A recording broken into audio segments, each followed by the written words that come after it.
সারা পৃথিবীর ইমরান বিন বশির যদি নাস্তিক হয়ে যায়, আল্লাহ জাল্লা জালালুহু আম্মা নওয়ালুহুর উলুহিয়াতের মধ্যে বিন্দু পরিমাণ কোনো কমতি হবে না।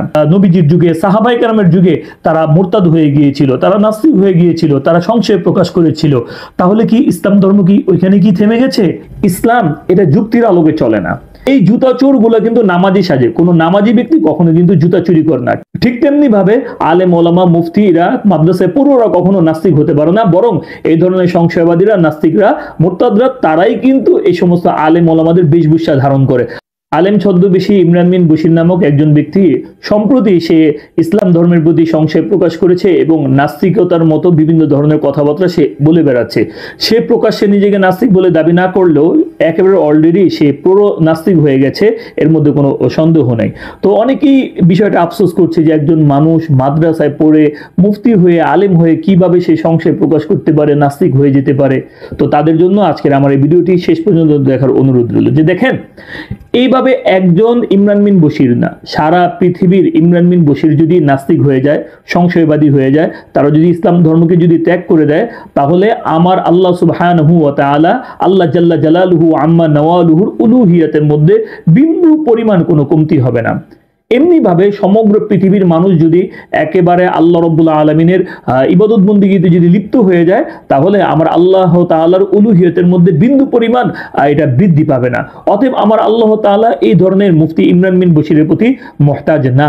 তো অতএব এই ধরনের দুই একটা ক্যান্সার, ছারপোকা, তারা যদি ইসলাম ধর্ম থেকে বের হয়ে যায়, ইসলাম থেকে যদি খারেজ হয়ে যায়, আল্লাহ এবং আল্লাহ রাসূল সাল্লাল্লাহু আলাইহি ওয়াসাল্লামকে যদি রব হিসাবে নাও মানে, তাহলে আমাদের ইসলাম ধর্মের বিন্দু পরিমাণ কোনো ক্ষতি হবে না।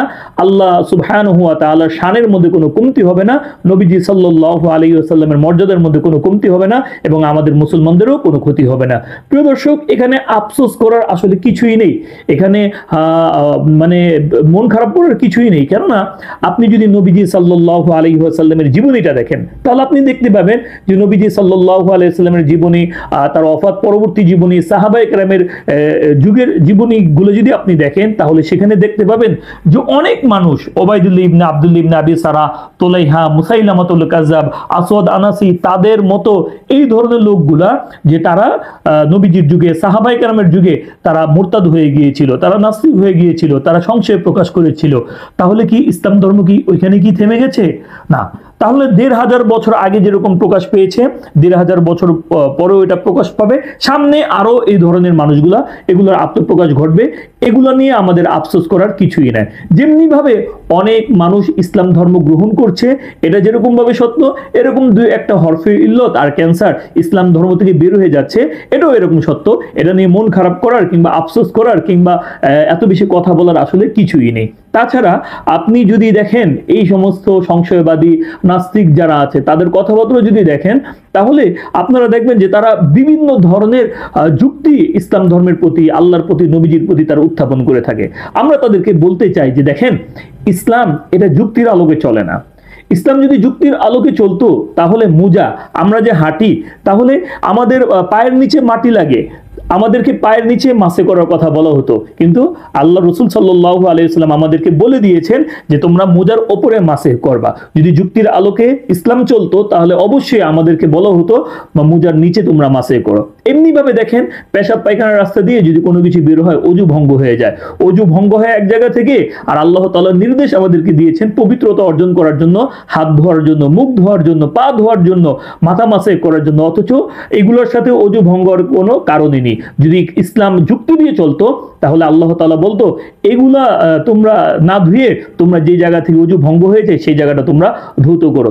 যদি ইসলাম যুক্তির আলোকেই চলতো, তাহলে দেখেন সূর্য ওঠার সময়, সূর্য যখন মাথা বরাবর থাকে, সূর্য যখন ডুবে, এই সময় নামাজ পড়া কিন্তু হারাম হতো না। তাহলে এই সময় নামাজ ইবাদত, আবার একই নামাজ যদি আমরা পড়ি, আমরা গুনাহগার হই। কেন হই? কেন? এর কারণ হচ্ছে আল্লাহ সুবহানাহু ওয়া তাআলা আমাদেরকে নির্দেশ দিয়েছেন। তো এমনি ভাবে এই সমস্ত যুক্তি যারা উত্থাপন করে, আসলে তারা হচ্ছে শয়তানের পদাঙ্ক অনুসরণ করে। আপনি দেখেন, কোরআন যদি খুলে দেখেন, কোরআনের মধ্যে দেখবেন আল্লাহ তাআলা যখন শয়তানকে বলল যে তুমি আদমকে সিজদা দাও, তখন শয়তান কি উত্তর দিয়েছিল?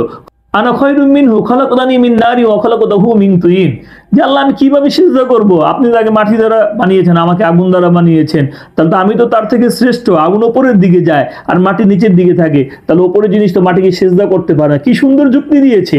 তাহলে আসলে ইসলাম এই ধরনের যুক্তি দ্বারা চলে না। ইসলাম আল ইসলাম ও বাবি ফালের মাজদার থেকে আসছে।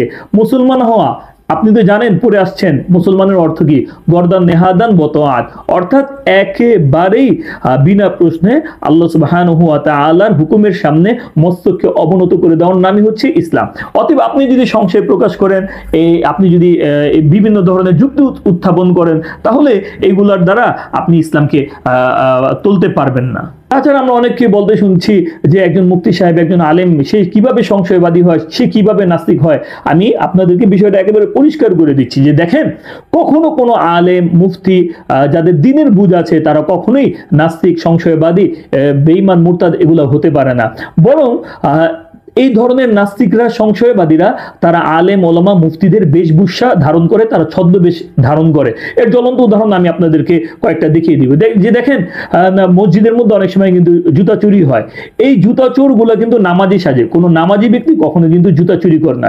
ঠিক তেমনি ভাবে আলেম ওলামা মুফতিরা, মাদ্রাসায় পড়ুয়ারা কখনো নাস্তিক হতে পারে না। বরং এই ধরনের সংশয়বাদীরা, নাস্তিকরা, মুরতাদরা, তারাই কিন্তু এই সমস্ত আলেম ওলামাদের বেশভূষা ধারণ করে। তার জ্বলন্ত প্রমাণ হচ্ছে ইসলাম ধর্ম যদি এতই খারাপ হয়, আমাদের নবী যদি এতই খারাপ হয়, আল্লাহ যদি এতই খারাপ হয়, তাহলে আপনাদের নামগুলো আপনারা কেন রেখেছেন? মহিউদ্দিন কেন আপনারা এই ধরনের নাম রেখেছেন? আসাদ নূর এই ধরনের নাম কেন রেখেছেন? আব্দুল্লাহ মাসুদ এই ধরনের নাম কেন রেখেছেন?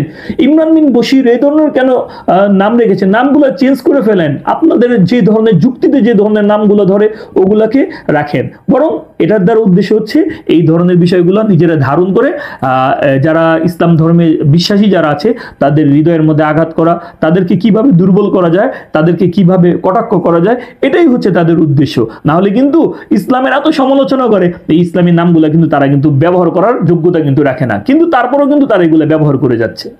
আমি আপনাদেরকে ঘটনা শোনাই যে দেখেন, আমি যখন ফরিদাবাদ মাদ্রাসা পড়াশোনা করি, আমাদের সাথে একজন ছাত্র ভাই ছিল, সাইফুল ইসলাম ভাই। সে অনেক ভালো মানুষ, তার সাথে আমার খুবই ভালো সম্পর্ক।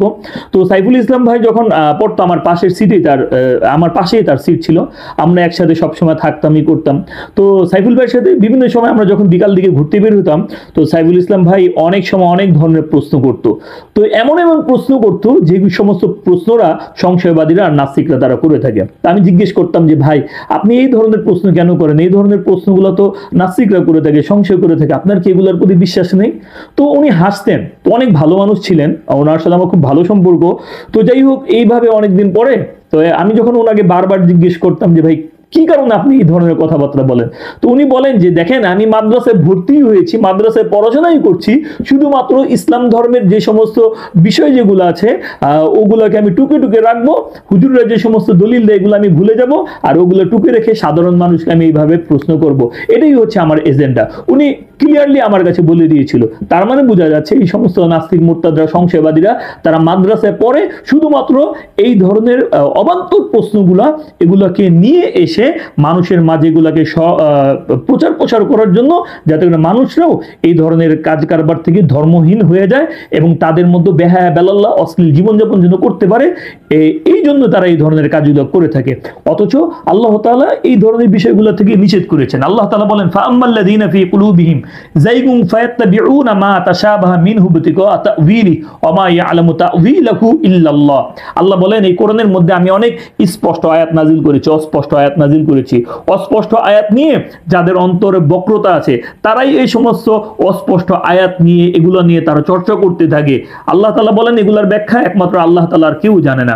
সেই জায়গার মধ্যে আপনি এইভাবে অবান্তর প্রশ্নগুলো এনে সাধারণ মানুষ, দেখলাম তো সাক্ষাৎকারগুলা, এমন এমন মানুষ, যে সমস্ত মানুষের শুধু লেবাসটাই আলেম ওলামা, নির্ভরযোগ্য কোনো যোগ্য মানুষের কোনো সাক্ষাৎকার কিন্তু নেওয়া হয়নি। তো তারা যদি সত্যিকারের সত্যটা জানার থাকতো, তাহলে নির্ভরযোগ্য প্রশ্নগুলোকে লিখিত করে নির্ভরযোগ্য ওলামায়ে কেরামের একটা প্ল্যাটফর্ম তৈরি করে তারা এটাকে করতো। এখন দেখতে যাচ্ছি যে অনলাইনের মধ্যে শাইখ আহমদুল্লাহ, মিজানুর রহমান আজহারী, আবু তোহা আদনান সহ তাদেরকে অনলাইন ডিবেট জানাচ্ছে। আমি তাদেরকে বলতে চাই যে দেখেন, যে জায়গার মধ্যে আব্দুল কুদ্দুস হাফিজাহুল্লাহ আব্দুল সালাম সাহেব হাফিজাহুল্লাহ, জিকরুল্লাহ খান সাহেব হুজুরের মতো ওস্তাদ, নাইম সাহেব হুজুরের মতো ওস্তাদ, আশরাফ সাহেব, বারাকাত সাহেব, ওনাদের মতো বড় বড় হাস্তিরা যে জায়গার মধ্যে তাদেরকে পড়িয়েছে এবং এগুলোর উত্তর অবশ্যই সেগুলা দিয়ে দেওয়া হয়েছে সেই জায়গার মধ্যে।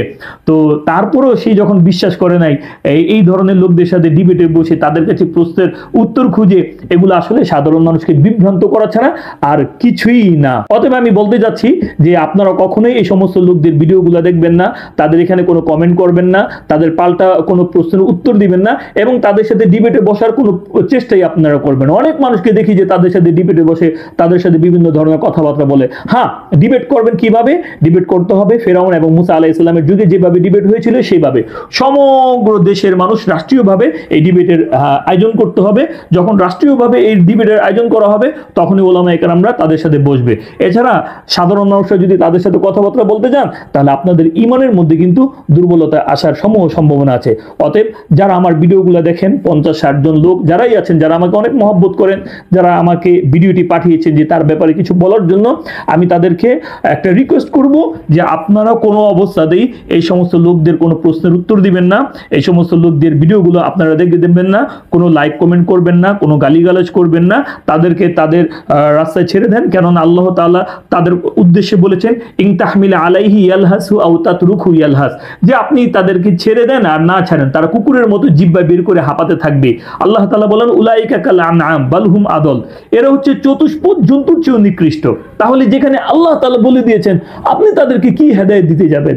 অতএব তাদের হেদায়েতের দরকার নেই, তারা যেভাবে আছে সেভাবেই তাদেরকে ছেড়ে দেন, তাদের রাস্তা তাদেরকে ছেড়ে দেন। প্রিয় দর্শক, তো আপনারা যারাই আমার ভিডিওটি শুনেন অবশ্যই আমি যে কথাগুলো রেখেছি আপনারা সেই কথাগুলো মানার চেষ্টা করবেন ইনশাআল্লাহ। আর বেশি করে এই দোয়াটা পাঠ করবেন, ইয়া মুসাররিফাল কুলুব সররিফ কুলুবানা আলা তাআতিক, ইয়া মুসাররিফাল কুলুব সাব্বিত কলবি আলা দীনিক। এই ধরনের দোয়া বেশি করে পাঠ করবেন। প্রিয় দর্শক, আপনাদের কাছে যদি ভিডিওটি ভালো লেগে থাকে তাহলে অবশ্যই লাইক কমেন্ট শেয়ার করবেন। আর আপনাদের যদি কোনো মতামত থাকে তাহলে কমেন্টে আমাদেরকে জানাতে পারেন, আপনাদের পরামর্শগুলো আমরা গ্রহণ করব। আর সেই পর্যন্ত সকলেই ভালো থাকবেন, সুস্থ থাকবেন। আসসালামু আলাইকুম রহমতুল্লাহ।